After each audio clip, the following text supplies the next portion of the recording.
شوہر نے دوسری شادی کر لی، کسی نے کچھ کہہ دیا، نند نے کہہ دیا، ساس نے کہہ دیا، خاندان میں کوئی بھی مسئلہ ہوا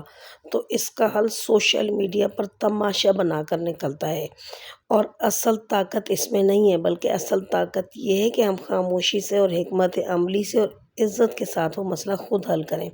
دیکھیں نا، زندگی کی حقیقت بھی یہی ہے کہ سوشل میڈیا کی دنیا وقتی ہوتی ہے، لیکن رشتے اور عزت ہمیشہ کے لیے ہوتے ہیں۔ اور یہ وہ قیمتی چیزیں جنہیں صرف ہم خود ہی ہینڈل کر سکتے ہیں، سنبھال سکتے ہیں، جبکہ سوشل میڈیا پر ان کی عزت کا جنازہ نکلتا ہے۔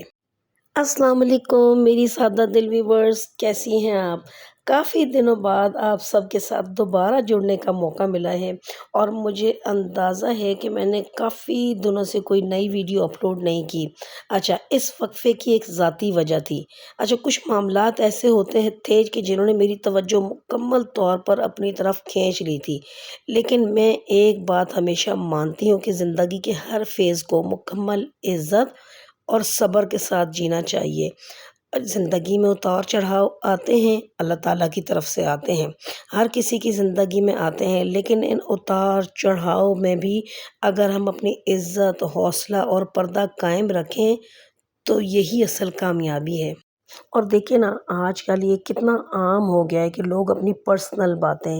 اپنے دکھ، اپنے مسائل سوشل میڈیا پر لا کر لوگوں سے ہمدردی حاصل کرتے ہیں، ویوز بھی آتے ہیں، تعریفیں بھی ملتی ہیں، لیکن میں سمجھتی ہوں کہ ایسا کرنا غلط بات ہے۔ ہاں، اگر آپ کسی موٹیویشنل اسپیکر سے یا کسی عالم دین کے سامنے اپنا مسئلہ بیان کرتے ہیں اور ان سے اپنے مسئلے کا حل چاہتے ہیں کہ ہاں ہمیں کچھ وظائف بتائے جائیں، یا موٹیویشنل اسپیکرز کے ساتھ آپ بات کرتے ہیں سوشل میڈیا پر، تو یہ بات تو کسی حد تک قابل قبول ہے۔ لیکن اگر آپ اپنا ایک چینل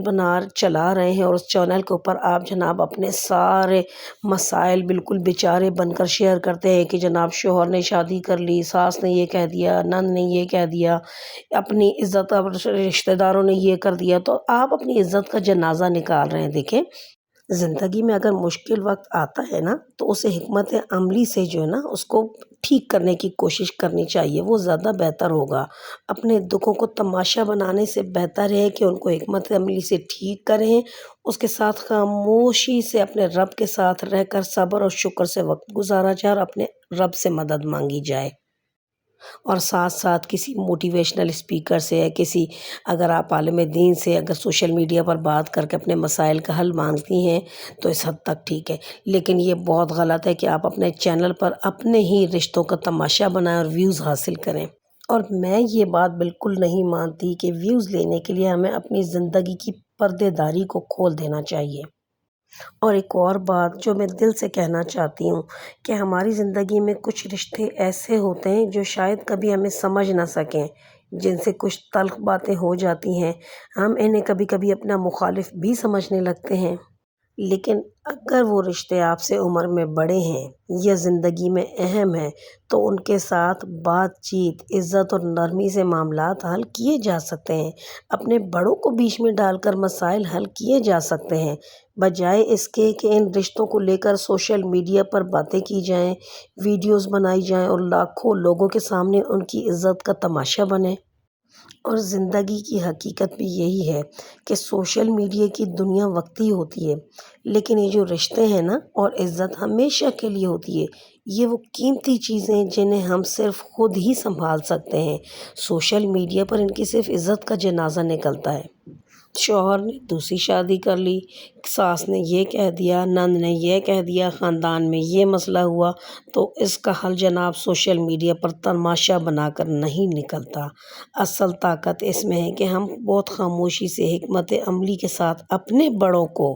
بیچ میں ڈال کر عزت کے ساتھ وہ مسئلہ خود حل کریں۔ اور زندگی کی حقیقت بھی یہی ہے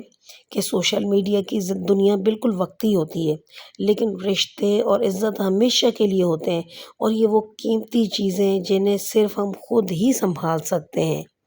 اور ہاں، میں اپنی بہنوں کو ایک ہی بات کہنا چاہوں گی کہ زندگی کو عزت، حیا، صبر اور شکر اور حکمت عملی کے ساتھ گزارنا چاہیے۔ جو لوگ آپ کو خاموشی میں بھی سمجھتے ہیں نا، وہی اصل لوگ ہوتے ہیں۔ اچھا جی، یہ تو وہ باتیں ہو گئی جو میرے دل میں تھی اور میں سوچ رہی تھی کہ میں اپنی بہنوں کے ساتھ شیئر کروں۔ تو اب آتے ہیں، یہ دیکھیں میں کیا بنا رہی ہوں، میں بنا رہی ہوں رول پراٹھاز، کیونکہ آج میں نے بنائی تھی توری، کل میں نے بنائی تھی دال اور چنے کی دال اور کدو، اور پرسوں بھی اسی طرح سے دال چاول بنائے تھے۔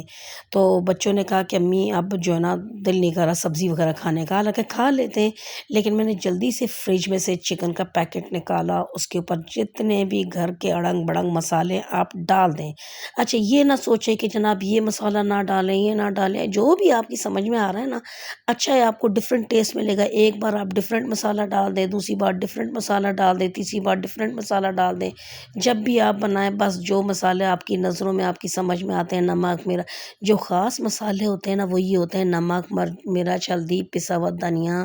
سفید زیرہ، ٹھیک ہے نا، یہ مسالے ہوتے ہیں، لہسن ادرک وغیرہ جو چکن کے اوپر لگانا ہوتا ہے۔ اس کے علاوہ بازار کا کوئی سا بھی آپ مسالہ لگا لیں، تندوری مسالہ، باربیکیو مسالہ، تکہ مسالہ، وہ بھی تھوڑا سا ایک چمچ شامل کر دیں۔ تو ہر دفعہ آپ کو جو ہے نا رول پراٹھے میں یا جو بھی چیز آپ بنا رہی ہیں اس میں ایک ڈفرینٹ ٹیسٹ ملے گا، تو بچے بور نہیں ہوتے۔ تو اسی طرح سے میں نے بھی کیا، اور یہ تھوڑا سا ہی چکن رکھا ہوا تھا میرے پاس، میرے خیال میں 1.5 پاؤ چکن تھا، تھوڑا سا بچا ہوا تھا، تو میں نے بچوں کے لیے بنا دیا، تینوں بچوں کے لیے مزے سے ان کے جو ہے نا 2 رول پراٹھے بن گئے۔ چکن میں نے پراٹھوں کے اندر بہت زیادہ بھر کے نہیں ڈالا، میں چاہ رہی تھی کہ سب پراٹھوں میں پورا ہو جائے، تو کم کم ہی چکن ڈالا جتنا فریج میں موجود تھا۔ باقی رہ گئے میں اور میرے میاں جی، تو ہم تو جناب سبزی بہت پسند کرتے ہیں، اسپیشلی توری۔ جس دن توری بنے یقین کریں میں اور میرے ہسبینڈ، اور ہاں میری بڑی بیٹی ڈاکٹر سارہ، وہ ماشاءاللہ بہت خوش ہو جاتی ہے توری کھا کر، اور بڑی لائٹ سی بنتی ہے اور بہت آسان ہے، بس توری کو کاٹا، ساتھ میں پیاز کاٹے، ٹماٹر کاٹے، اور زیرے کو ہلکا سا کڑکڑایا، اور وہ جناب توری پیاز ٹماٹر ہری مرچیں کٹے بیچ میں ڈال دی، اور اوپر نمک مرچیں ڈال کر اور تھوڑی سی ہلدی ڈال کر آپ نے ڈھک دیا، وہ اپنی بھاپ میں توری جناب تیار ہو جاتی ہے، اتنی لذیذ، اتنی ہلکی پھلکی اور اتنی ٹھنڈی تاثیر ہوتی ہے اس کی، اور گرمیوں میں تو بہت مزے کی لگتی ہے۔ تو میں نے سوچا کہ توری کی تو کیا ریسیپی شیئر کرنی ریسیپی میں ساتھ ساتھ ویڈیو اس کی شیئر کروں، کیونکہ یہ تھوڑی سی اٹریکٹیو لگتی ہے نا، بڑی مزے کی لگتی ہے یہ، جب ریسیپی چل رہی ہوتی ہے، یہ ویڈیوز چل رہی ہوتی ہیں، جب ہم کوئی خاص چیز بنانے لگتے ہیں تو کتنی اٹریکٹیو لگتی ہے، کتنا مزہ آتا ہے دیکھنے میں بھی اچھا یہ دیکھیں جی، رول پراٹھے یمی قسم کے تیار ہو گئے، اور سامنے آ گئے ہیں یہ گرمیوں کی کپڑوں کی بہار۔ یہ مجھے سارا نے، کھاڈی کا پرنٹ ہے چھوٹا چھوٹا سا، یہ سارا نے مجھے گفٹ کیا تھا، اور اسے میں نے اسٹچ کروا لیا، اور جو باقی 2 ڈریسز آپ آگے دیکھیں گے وہ میں نے لوکل مارکیٹ سے لیے تھے، اور دوپٹے سینٹر سے دوپٹے میچ کروا لیے تھے، تو وہ گھر میں پہننے کے لیے، اور اس سوٹ کو میں نے سوچا میں کہیں آنے جانے کے لیے رکھوں جو مجھے سارا نے گفٹ کیا تھا۔ یہ کپڑے میں نے آپ کو دکھا دیے، سکون مل گیا، کیونکہ ابھی تک میں نے یہ کپڑے کسی کو دکھائے نہیں تھے، تو دل میں کھلبلی مچی ہوئی تھی کہ میں کس کو دکھاؤں، کس کو دکھاؤں وہی عام عورتوں والی سوچ کہ کوئی تو میرے کپڑے دیکھنے والا ہو۔ اب آپ لوگوں نے دیکھ لیے، مجھے سکون مل گیا۔ اچھا جی، اس کے ساتھ ہی اب میں اجازت چاہتی ہوں، تو ہمیشہ میری بہت